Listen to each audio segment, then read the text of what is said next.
Today on Grand Cuisine, we are celebrating the coronation. Of course, the world is excited to see the coronation of King Charles III. But here at Grand Cuisine, we like to look in the past. So we are going to be looking at his mother, Queen Elizabeth II's coronation and the food that was served. Two items in particular. Of course, we have to look at coronation chicken, and we're also going to be looking at a soul dish that was named after Prince Charles to show a continuation from one heir to the other. So, fun times. Come join us here on Grand Cuisine. There you go.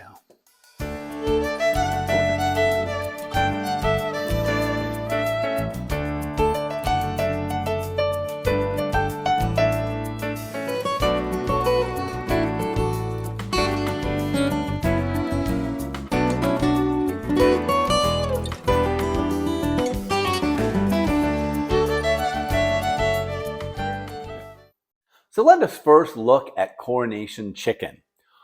As always, when you begin delving into these recipes from the past, you very well find that there are some inconsistencies, even so much as those people who might be reproducing them today, not giving us maybe all of the correct history.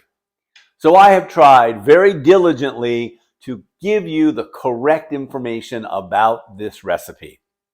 Of course, this recipe was made for the coronation of Queen Elizabeth II.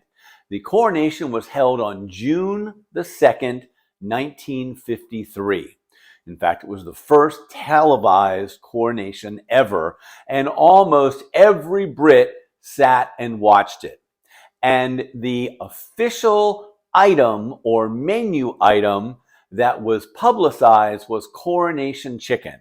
And it was basically a grilled or poached chicken that was combined with a curry sauce. And that's what we have. But there's a little bit of discrepancy on how and when this was served. The recipe was invented by a Mrs. Constance Spry and also Mrs. Hume. Now, Mrs. Spry was actually a florist, and she was in charge of many of the floral arrangements that were in the palace and also along the parade route. Mrs. Hume was actually the director of the London Le Cordon Bleu, and Mr. Eccles, who was Minister of Works, contacted Mrs. Hume and requested that she and her students from Le Cordon Bleu put together a meal to be served on Coronation Day. It was, in fact, coronation luncheon. So they did this, and they actually served it at the Westminster School Great Hall. In fact, the menu, as you can see here, consisted of trout and what was poulet René Elizabeth, which is this curried coronation chicken dish. Elizabeth was not there. Elizabeth had gone back to Buckingham Palace, and she was served for the evening meal a very simplistic dinner, which is, if you are an Elizabeth aficionado, you know she ate very plainly and did not like a lot of fancy food, and it's very reflective in her coronation meal, which was a consommé royale, a filet of beef, and also salad and mango ice cream. Very, very simplistic. So, where we get our coronation chicken is the banquet the next evening, June the 3rd, 1953. And in this menu, there is a variety of items. You see that they have the coronation chicken, which is actually served as a canapé, which is how we're going to do it. And they also served what was a sole Prince Charles that had sole and a fish mousse and was served with a bouillabaisse sauce. And they also had a rack of lamb and some other items that were part of a larger banquet. So we really have two different meals here going. And what we find is when Elizabeth first had the coronation chicken, it was at the banquet the next night after the coronation. In fact, many people, including the people at the lunch that previous day before, had had coronation chicken, and they prepared it because there was no cooking facilities in this great hall. So they had to do everything cold. That's why you see the trout. That's why you see the cold curried chicken. They also have strawberries. Everything was served cold. So, and much of Britain was also eating the coronation chicken, as it was dubbed the official menu item, even though rationing was still going on in Britain as late as 1953, and finding chicken and curry was not an easy task. So let's look at the coronation chicken, and we're going to do it as closely as we can to what Queen Elizabeth actually had that evening at this gala banquet where she was served both coronation chicken and sole Prince Charles. So as you see here, I have all the ingredients for my coronation chicken. I have some olive oil, I have chopped onion, I have curry, I have bay leaf, lemon juice, tomato paste. I also have mayonnaise and creme fraiche or whipped cream. And then I have a puree of apricot and some garniture of chopped parsley and either poached or grilled chicken breast, thigh, whatever you'd like. So if you've been to England in the past 30 or 40 years, you very well may have had coronation chicken. Almost every shop, every pub serves it. Many times you'll see it with sultana, and that is not one of the ingredients of coronation chicken. You may see it with many, many other things, chutneys and so many other things, and these are just not part of the original recipe. So this actually comes from Constance Spry's cookery book that she wrote, even though she was a florist, and but she did write it with Mrs. Hume. And they wrote this book together, and they put in what is the original coronation chicken. So in a medium saucepan, we are going to heat our olive oil up, and we're going to add in our onion, our bay leaf, and our curry powder, and we're going to gently cook this for 2 minutes. Now, we're going to add our tomato paste, our red wine, water, and bring it to a gentle boil. The red wine is optional. And then we're going to add in lemon juice, a little bit of salt, sugar, and also some fresh cracked pepper. We're going to allow this to simmer for about 2 minutes until it is slightly reduced. Then we're going to remove it from the heat. We're going to strain it and allow it to cool.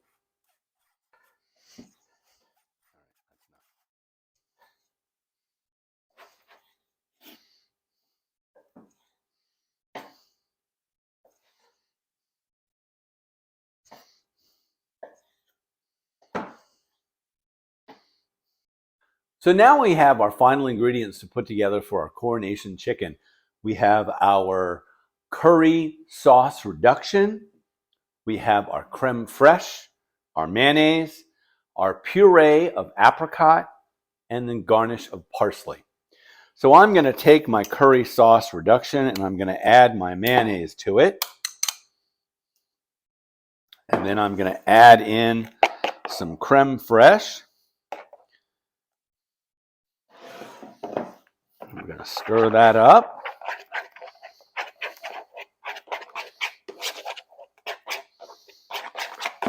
And then I'm going to add in some of the apricot. Stir that in. And then I'm ready to add in my chicken. So I have cubed my chicken up into small cubes. And I'm just going to add that in and coat that really well with the sauce. Now you can do the chicken whole and then put the sauce over it. But since we're turning these into canapes, as what would have been served to Queen Elizabeth, we're keeping it small so that we can put it onto some baked pastry rounds. So there we go. And then we will add in some parsley. And now it will be ready to put onto our pastry round.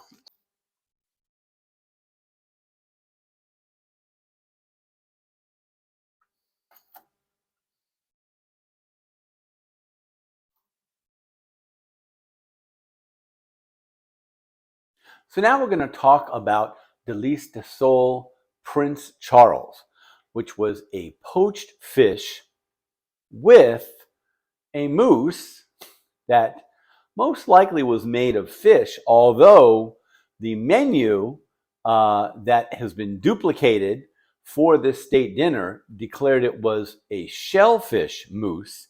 But once again, if you are an aficionado of Buckingham Palace during Queen Elizabeth's reign, you know that Queen Elizabeth forbade the making of or eating of any shellfish by the royal family. So I find it highly unlikely that she would have served a shellfish mousse. So this most likely was probably a fish mousse. And then it is served with a bouillabaisse sauce. So we're going to start with our sauce. And we have for our sauce some olive oil. We have some leeks that are sliced, some red bell pepper, some onion, fennel. We also have some tomato paste. We also have some fish stock, bay leaf, salt. We have saffron. And then what you usually find in bouillabaisse is, of course, garlic. But once again, garlic was also non gratis at Queen Elizabeth's table. So you can decide if you want to add the garlic or not. So we're going to simply bring our aromatics, being our onions and leeks and fennel, and we're going to saute them. And then we're going to add in our tomato paste. Then we're going to add in our fish stock, our seasoning, saffron, bay leaf, and then finally our tomato juice. And then we're going to allow it to simmer until we have a nice sauce. And then we'll do a little garniture. So the ingredients for our fish/seafood mousse will include fish, or you can use shellfish, meaning shrimp, lobster, crab, or even scallops. We also have onion, egg white, heavy cream, tomato paste, brandy, some salt, and then some parsley. So we're going to take all of this and we're going to puree it while it's in the raw state so that we can make our mousse. So now we're going to go ahead and we're going to stuff our fish with our mousse. So I'm going to take a fillet of sole or flounder, whatever you have, and I'm going to put a little bit of salt, and then I'm going to put about a tablespoon of my mousse kind of right in the center, maybe a little bit more. And then I'm going to take and fold what would be the tail, and then I'm going to fold that around and just fold this all the way around. I'm going to stuff the insides in just a second. So I'm going to fold that, and then I'm going to take a toothpick and stick that right down to hold everything together. And then I'm going to go in, and on either side, I'm going to put a little bit more of that filling so that it holds all the way through. And then I'm going to pick that up and I'm going to put it into my pan that will be ready for poaching.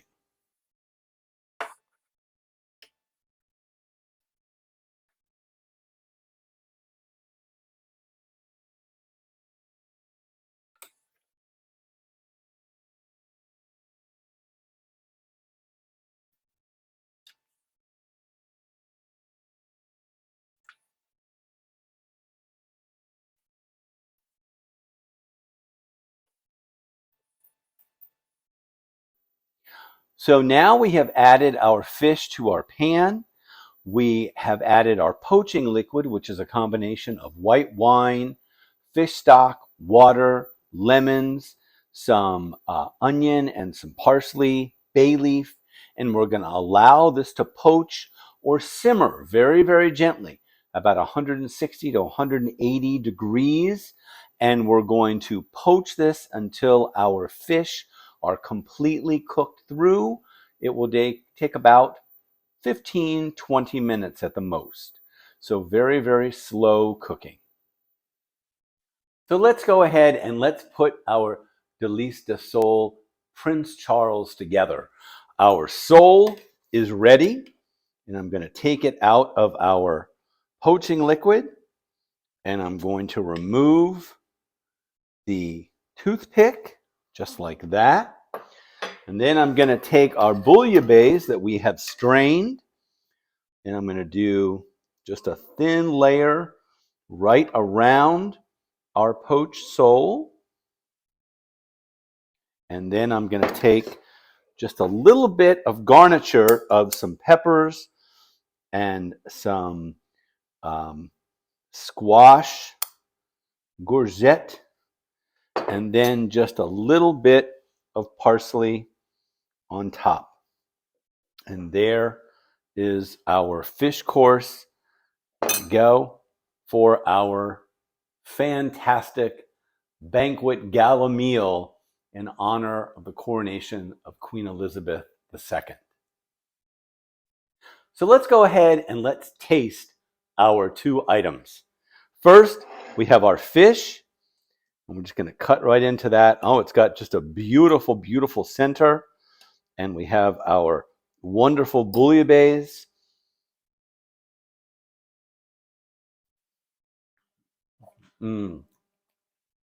Elegant and light. You can tell this is exactly what they would serve at a royal coronation dinner banquet. It's just very elegant and has just a very light airiness to it. If you make it, you'll really enjoy it. It's got a great flavor. And then we'll do our canapé. So this is our coronation chicken. It's perhaps served a little more elegantly. It is on a pastry round, and they're really good. You taste the curry, which of course, curry played a dominant role in British cookery. This was also very similar to what was Queen Elizabeth's father, his official coronation menu item that also was basically a chicken curry item. Now, King Charles is offering us quiche. So we will probably explore that in the coming times. We will look at the official quiche for the coronation of King Charles III. In the meantime, here we are at Grand Cuisine, and once again, we hope you have enjoyed this. We hope you've enjoyed delving into a little bit of history, a lot of cooking, and that you will please subscribe to us. You will tell your friends about us. Help us make our channel bigger and better and bring more people in. Please like us, hit that like button, hit that subscribe button, and please come back. We so enjoy having you. Thank you so much, and great cooking to you.